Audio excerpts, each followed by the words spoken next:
नमस्कार, मैं राहुल यादव। मेरे YouTube मंच पर आपका स्वागत है।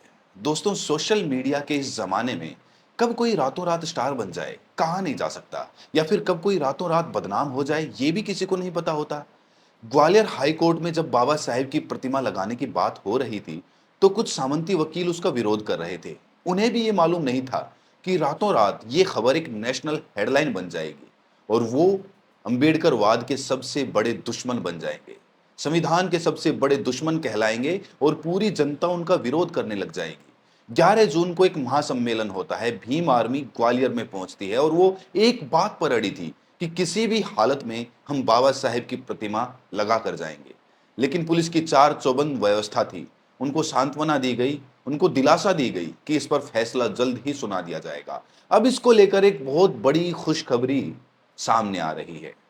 जो लोग सामंती वकील थे, उनके खिलाफ जाकर जो principal registrar Gwalior high court के हैं, उन्होंने बिल्डिंग कमेटी को निर्देश दिए हैं कि जल्द से जल्द इस फैसले पर कोई सुनवाई करें। ऐसा आदेश देते हुए उन्होंने जल्द से जल्द कार्रवाई करने की मांग की है। लेकिन जरा सोचिए दोस्तों, जो सामंती वकील इसका लगातार विरोध कर रहे थे, जो मनुवादी लोग थे, उन लोगों ने अपनी हदें पार करते हुए भीम आर्मी कार्यकर्ताओं के साथ मारपीट की। जब यहां पर भी बात नहीं बनी तो उन्होंने खुद की वीडियो बनाकर सोशल मीडिया पर पोस्ट की और उसमें खुली चुनौती दे डाली कि दम है तो आकर लगाओ बाबा साहिब की प्रतिमा ग्वालियर हाई कोर्ट में। हमारे रहते हुए ये कभी नहीं हो सकता। फिर उन्होंने तर्क रखा कि यहां पर तिरंगा होना चाहिए, तिरंगा स्थापित होना चाहिए। इसके प्रत्युत्तर में अंबेडकरवादियों ने कहा कि ये तो बहुत अच्छी बात है, बाबा साहेब की प्रतिमा के साथ अगर तिरंगा भी लग जाए, अंबेडकरवाद के साथ अगर राष्ट्रवाद भी स्थापित हो जाए, तो इसमें तो किसी को कोई परेशानी नहीं है। जब उन्हें यहां पर भी अपनी बात ढीली पड़ती हुई दिखाई दी, तो उन्होंने तर्क रखा कि श्री राम की मूर्ति यहां पर लगनी चाहिए। इसका प्रत्युत्तर देते हुए संविधान या फिर अंबेडकरवादी वकीलों ने कहा कि प्रतिमा अगर श्री राम की यहां पर लगेगी, तो मंदिरों में क्या लगाएंगे? बाबा साहेब की प्रतिमा। श्री राम तो आस्था के केंद्र हैं, उनकी प्रतिमाएं मंदिरों में शोभा देती हैं। लेकिन आप हाई कोर्ट में श्री राम की प्रतिमा लगाकर क्या साबित करना चाहते हैं? और यह विवाद इतना ज्यादा बढ़ता गया कि मारपीट तक की नौबत आ गई।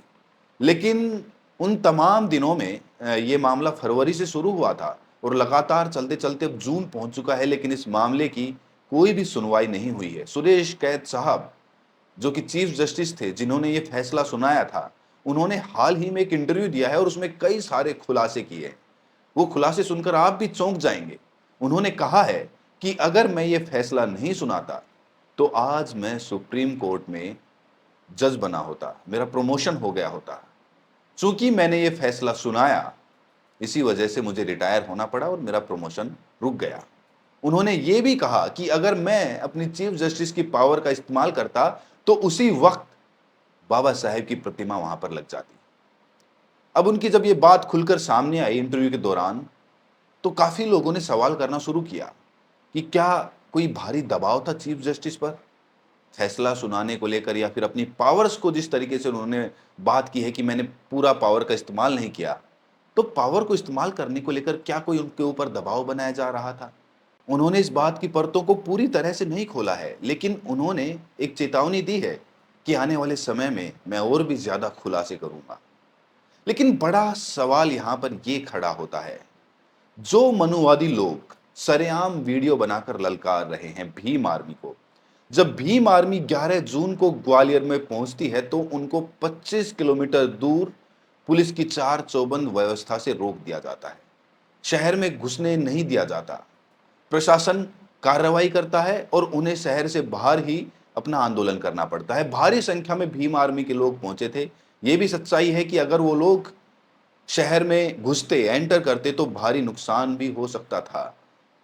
लेकिन भीम आर्मी ने यहाँ पर एक मैच्योरिटी दिखाई। उन्होंने कोई तोड़फोड़ नहीं की, शांतिपूर्वक आंदोलन चला और आंदोलन चलने के बाद उन्होंने फिर से चेतावनी दी कि तारीखें और भी आएंगी, आंदोलन और भी होते रहेंगे, बाबा साहेब की प्रतिमा वही लगेगी, वही लगकर रहेगी। राजस्थान के हाई कोर्ट में मनु की प्रतिमा लगी हुई है, लेकिन देश तो संविधान से चल रहा है। और मनु जो लोग जानते हैं वो बिल्कुल संविधान के विपरीत कार्य करते हैं। वर्ण व्यवस्था मनुस्मृति में लिखी गई है और इसीलिए बाबा साहेब अंबेडकर ने मनुस्मृति को जलाया था। जिस मनुस्मृति को संविधान के निर्माता कानून मंत्री बाबा साहेब अंबेडकर जला देते हैं, उनकी प्रतिमा राजस्थान के हाई कोर्ट में स्थापित कर दी जाती है और जो संविधान के निर्माता हैं उनकी प्रतिमा लगाने का घोर विरोध होता है। लेकिन जब यह खबर पूरे देश में वायरल होने लगी तो अंबेडकरवादी लोगों ने इसे अपने आत्मसम्मान से जोड़ लिया।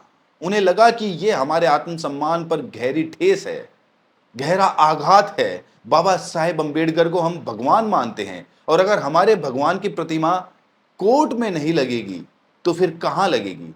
एक कोर्ट ही तो ऐसा स्थान है जहां पर बाबा साहेब अंबेडकर की प्रतिमाएं लगती हैं। अगर वहां पर भी प्रतिमाएं नहीं लगाई गई तो बाबा साहेब अंबेडकर को क्या आने वाले समय में भुला दिया जाएगा? जब इतनी सारी चिंताएं उठने लगी तो कानून को, संविधान को बचाने के लिए उन्होंने एक साथ कदम उठाया और वो ग्वालियर पहुंचे। लेकिन यहां पर सामंती वकीलों ने पक्ष रखना शुरू किया। उन्होंने एक अफवाह फैलानी शुरू की कि संविधान के निर्माता बाबा साहेब अंबेडकर नहीं है, संविधान के निर्माता तो बीएन राव हैं। और उनके इस बयान से यह जाहिर होता है कि वो बाबा साहेब अंबेडकर से कितनी नफरत करते होंगे, जो संविधान के बारे में ऐसा कह रहे हैं कि बाबा साहेब ने संविधान नहीं लिखा है, जबकि देश का बच्चा बच्चा जानता है कि पहले कानून मंत्री, संविधान निर्माता बाबा साहेब अंबेडकर हैं। वही उस कमेटी के अध्यक्ष थे जो कि बनाई गई थी संविधान को निर्माण करने के लिए। लेकिन आपको यह भी समझना चाहिए कि कुछ लोग बाबा साहेब से या फिर संविधान से इतनी नफरत क्यों करते हैं, क्यों वो मनुस्मृति की वर्ण व्यवस्था को कायम रखना चाहते हैं। दोस्तों, आप जानते हैं पुराने समय से ही, शताब्दियों से एक वर्ग गुलाम की तरह अपनी जिंदगी जीता आया है और दूसरा वर्ग मालिक की तरह उनका शोषण करता आया है। ब्राह्मणवाद इस देश में इतना ज्यादा था कि वो छोटी जातियों का दमन करता आया था। ना उनको शिक्षा मिलती थी, ना उनके पास बेहतर रोजगार थे। जो सबसे निम्न श्रेणी के काम होते थे वही उन्हें सौंपे जाते थे और जो उच्च श्रेणी के काम होते थे, जैसे कि शिक्षा देना या फिर हवन वगैरह करना, जो भी ऐसे काम होते थे वो ऊंची जाति के लोग करते थे, ब्राह्मण करते थे। अनेक सैकड़ों वर्षों तक उनका शोषण होता रहा। लेकिन जब बहुजन समाज शिक्षित होने लगा, बाबा साहेब अंबेडकर जैसे लोग आगे बढ़ने लगे, शिक्षित होने लगे, तो उन्होंने लोगों को समझाना शुरू किया कि जब इंसान का जन्म लेने का तरीका एक है तो उनके जन्म के आधार पर कैसे भेद हो सकता है।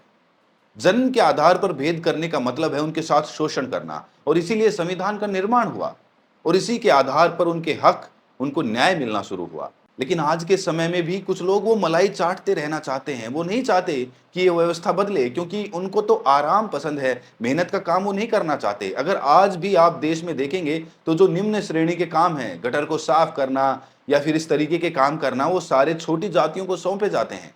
आज भी ये पूरी तरीके से मिटा नहीं है, जबकि संविधान को बने हुए इतने वर्ष हो चुके हैं।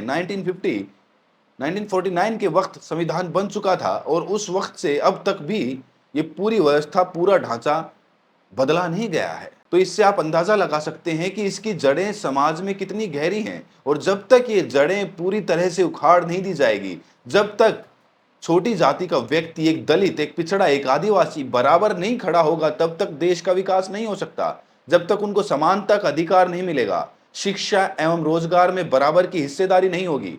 क्योंकि उनको हम बहुजन क्यों बोलते हैं? आपने कभी सोचा है? बहुजन यानी कि बहुत जन, जो कि संख्या में ज्यादा हैं। जो कि संख्या में ज्यादा है तो उनका हिस्सा भी ज्यादा होना चाहिए। लेकिन व्यवस्थाएं ऐसी बनाई गई हैं कि अगर आप ऊंचे पदों पर देखेंगे तो वहां पर भी आपको दलित, पिछड़े, आदिवासी बहुत कम देखने को मिलेंगे, और वो भी नाम मात्र के देखने को मिलेंगे, सिर्फ दिखाने के लिए। वरना तो वहां पर भी सामंती लोग बैठे हुए हैं जो सत्ता को चला रहे हैं, देश को चला रहे हैं, और वही लोग फैसला करते हैं कि क्या कानून बनाने हैं और किस तरीके से इस देश की जनता को हाँकना है। जब तक दलित, आदिवासी, पिछड़ा इकट्ठा नहीं होगा, एक साथ मिलकर आवाज उठाना नहीं सीखेगा, अपने ही लोगों की टांग खींचना बंद नहीं करेगा, तब तक ये अत्याचार होते रहेंगे, तब तक उनको बराबरी का हक नहीं मिल पाएगा। ये बात आप समझ लीजिए। इसीलिए अपने लोगों को पीछे खींचना बंद करिए। ज्यादा से ज्यादा दलित लोगों को सत्ता में पहुंचाइए ताकि वो अपने लोगों के लिए काम कर सकें। बहुत बहुत शुक्रिया।